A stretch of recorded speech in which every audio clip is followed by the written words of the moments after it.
কারি সাহেব বলছে, হুজুর বড় মেয়ার কবরটা একটু জিয়ারত করিয়া যান।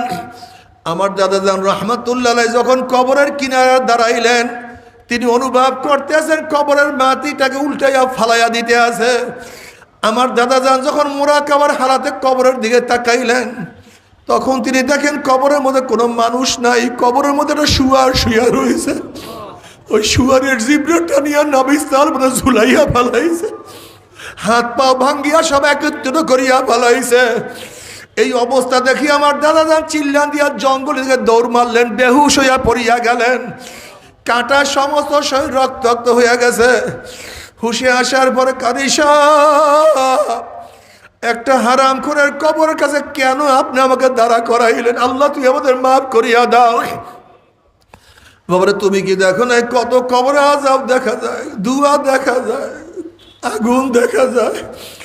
আবার কত কবরে 1 বছর, 100 বছর, 1000 বছর পরেও কাপুনের কাপুন সহ লাশ তাজা পাওয়া যায়। আল্লাহ তুমি মাফ করিয়া দাও। আমার যুবক বাবারা, মুরব্বী বাবারা, খবরদার খবরদার, গুনাহ খাতা মাফ না করিয়া কেউ মাওলার কবরে উঠিও না। আল্লাহ পাক কালামে পাকের মধ্যে ফরমান, ইউরাফুল মুজরিমুনা বিসীমাহুম ফায়ুখাযু বিন-নাওয়াসি ওয়াল আকদাম।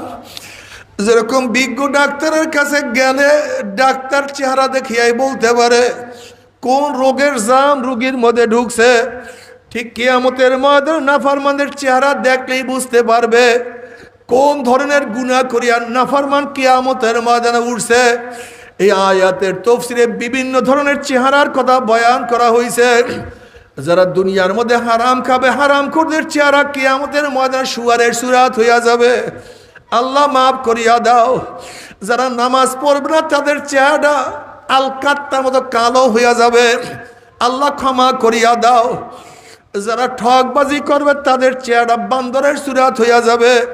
যারা হিংসা হাসাদ করবে তাদের চেহারা কুকুরের সুরাত হইয়া যাবে। জেনাকার পুরুষের চক্ষু দুটা মহিলাদের শরমগার মতো হইয়া যাবে। আল্লাহ মাফ করিয়া দাও। জেনাকার মহিলাদের চক্ষু দুটা পুরুষের শরমগার মতো হইয়া যাবে। জেনাকার মহিলাদের পেটের মধ্যে একটা আগুনের বাচ্চা হবে। বাচ্চা আস্তে আস্তে বড় হইতে থাকবে, প্রসাব হবে না, সহ্য করতে পারবে না। বাচ্চা শুধু মাথা বাইর হবে। ওই বাচ্চার মাথার মধ্যে জাহান্নামের শিকল লাগাইয়া, ওই বাচ্চার মাথার মধ্যে জাহান্নামের শিকল লাগাইয়া হাজার হাজার বছর টানতে থাকবে, কিন্তু বাচ্চার প্রসাব হবে না। আল্লাহ আল্লাহ তুই আমাদের সবাইকে ক্ষমা করিয়া দাও। এরপর আল্লাহ কাউকে জান্নাত কাউকে জাহান্নামের ফয়সালা দিয়া দিবে। জাহান্নামের মধ্যে জাহান্নামীদের জন্য একটা উদ্যান করা হবে, মাঠ করা হবে, কাঁটা যুক্ত মাঠ। কোন কোন নাফরমান পা উপরের দিকে থাকবে, চেহারা উপরে হাঁটতে থাকবে। হাঁটতে হাঁটতে যখন কাঁটা যুক্ত জমিনের মধ্যে চলিয়া যাবে, কাঁটার আঘাতে আঘাতে চোখের মণি খুলিয়া খুলিয়া পড়িয়া যাবে। সেই চোখের মণির মধ্যে ঘাও সৃষ্টি হবে। আবার ঘাট থেকে অনার্গল পুষ পড়া শুরু করবে। কি যে গন্ধ, কি যে কষ্ট। আবার ঘাড় মধ্যে পোকা হবে, পোকা কটমট কটমট করে কামড়ায় থাকবে। নাফরমান সহ্য করতে পারবে না, পোকার কামড় থেকে বাঁচতেও পারবে না। বাবারে সহ্য করতে পারবি? ওই আযাব তো কেউ এক মুহূর্তের জন্য সহ্য করতে পারবো না। তবে মুমিন মুসলমান বলতে সবাই মনে চায় গুনার থেকে ফিরিয়া নেয়া কামল করিয়া মাওলার জান্নাত, কিন্তু সবাইরই যাইতে মনে চায়। গুনাহ নিয়া মাওলার জাহান্নামে কাউরি কিন্তু যাইতে মনে চায় না। কিন্তু কেনই বা আমরা নেয়া কামল করতে পারি না, কেনই বা গুনার কাম ছাড়তে পারি না? এর মূল কারণ হলো আপনার এবং আমার পিছনে নফস এবং শয়তান লাগিয়া রইছে।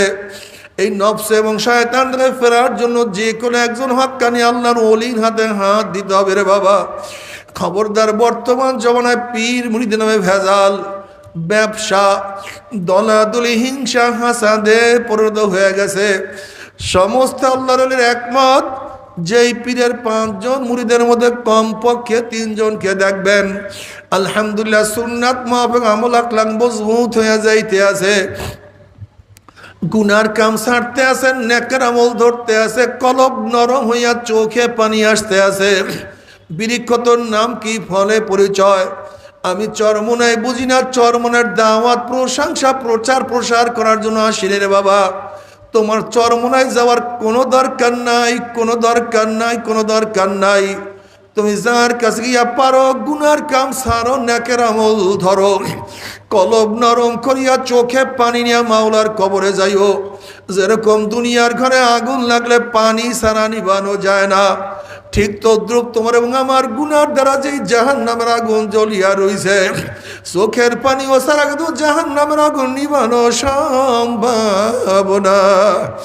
কাজী বাবা আমার জন্য দোয়া চাই, আমিও দোয়া করি, সবাই সবার জন্য প্রাণ খুলিয়া দোয়া করো, যেন কিয়ামতের ময়দানে গলাগলি বাঁধিয়া মালে একসাথে জান্নাতে যাওয়ার তৌফিক দিয়া দেয়। আল্লাহ।